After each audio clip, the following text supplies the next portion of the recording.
కదిలే నది నీవైతే కడలి ఒడిని నేనవుతా. లేత కొమ్మ నీవైతే చివురుటాకు నేనవుతా. కొంటె అలవు నీవైతే కంటి పాప నేనవుతా.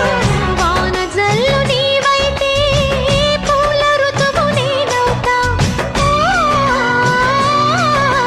మోగుతోంది సన్నాయి ముద్దు ముద్దుగా, విచ్చుకుంది పున్నాగ వెచ్చవెచ్చగా.